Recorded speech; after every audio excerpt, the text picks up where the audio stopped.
کہ آپ پہلے بھی نجم سیٹھی صاحب فوج کے ساتھ لڑتے رہے آپ بلوچستان میں. راشد رحمان صاحب بھی وہ کے بھائی بڑے اسد الرحمان اور یہ بھی اور دوسرے جو احمد رشید صاحب ہیں یہ ہے نا وہ کیا یہ فوج کے ساتھ نہیں لڑے پاکستانی فوج کے ساتھ؟ میری درخواست تم سے یہ ہے کہ آپ پہلے بھی نجم سیٹھی صاحب فوج کے ساتھ لڑتے رہے آپ بلوچستان میں. راشد رحمان صاحب بھی وہ کے بھائی بڑے اسد الرحمان اور یہ بھی اور دوسرے جو احمد رشید صاحب ہیں یہ ہے نا وہ کیا یہ فوج کے ساتھ نہیں لڑے پاکستانی فوج کے ساتھ بلوچستان میں؟ ہتھیار بند ہو کے لڑے اور ان کی سپورٹ کی. نہ ہی پاکستان کے دوست اور ہمدرد ہیں. سوال یہ پیدا ہوتا ہے سر، Najam Sethi farmer chief minister رہے پنجاب کے، اس وقت ایک پاپولرلی الیکٹڈ پرائم منسٹر نے ان کو کرکٹ بورڈ کا پاکستان کرکٹ بورڈ کا چیئرمین بنایا. وہ بڑے ایک یعنی مقبول اوپینین میکر ہیں، اینکر ہیں، ایڈیٹر ہیں، سب کچھ ان کا ہے. آپ کہہ رہے ہیں کہ یہ لوگ پاکستان کے دوست اور ہمدرد نہیں. میں بتاتا ہوں نجم سیٹھی صاحب پاکستان کب آئے؟ 63 میں آئے. Not a naturalised citizen of Pakistan. 63 میں کہاں سے آئے؟ پڑھ لیجیے گا سر لاہور کی پیدائشی؟ ارے نہیں بھائی، پیدائش کہیں بھی ہو، انڈیا سے آئے. میں بتا دوں، میں آپ کو بتاتا ہوں دو واقعات جو نجم سیٹھی سے متعلق ہے. میں ایک بریگیڈ کمان کر رہا تھا بلوچستان میں 74-75 میں بٹر صاحب کے زمانے میں.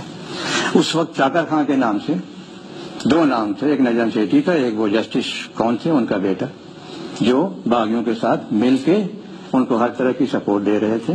It is a known fact, there is a record with ISI. یہ بھی شامل تھے اس میں. باہر کے ملکوں سے لا کے ان کو مدد ملتی تھی. 1999 کی بات میں کرتا ہوں. نجم سیٹھی افواج پاکستان کے اوپر فائرنگ اور پتہ نہیں کتنے لوگوں کے شہید کرنے پہ کتنے لوگوں کے شہید کرنے کے الزام میں ان کے پر الزامات ہیں جن کا وہ سامنا نہیں کرنا چاہتے. یہ 1974 کی بات میں کر رہا ہوں جب وہ بلوچستان انسرجنسی میں انڈین را کو کے سامنے یعنی خود بحیثیت مجاہد پاکستانی افواج سے لڑتے رہے ہیں. یہ ہمارے ملک کا حال ہے. ہمارے اندر کی کالی بھیڑوں کو ہم نے خود نکال دیا. لیکن بہرحال اسلام اسلم کے بلوچستان لبریشن آرمی کے ساتھ ان کے بڑے گہرے تعلقات کہے جاتے ہیں. نجم سیٹھی اس بغاوت میں گرفتار بھی ہوا. پاکستان آرمی نے اور ISI نے اس کو پکڑا اور 8 مہینے سولٹری کنفائنمنٹ میں بھی رہا. اس کو سزائے موت ہونی تھی، اس وقت سزائے موت دے دی جاتی. جنرل ضیاء کا دور آ گیا اور جنرل ضیاء نے ایک ایمنسٹی کے لیے، ایک مفاہمت کرنے کے لیے بلوچوں سے سارے بلوچ رہا کیے. اس میں یہ بدبخت بھی کہیں بچ کر نکل گیا. اگر اس وقت اس کو پھانسی دے دی جاتی تو ملک میں بڑے فتنے ختم ہو جاتے. یہ نون جیسے ہم نے کہا سکہ بند، اس کے ہاتھوں پہ پاکستان کا خون لگا ہوا ہے. یہ پاکستان پر حملے کرتا رہا. یہ BLA کے ساتھ مل کر پاکستان بلوچستان توڑنے کی سازشیں کرتا رہا.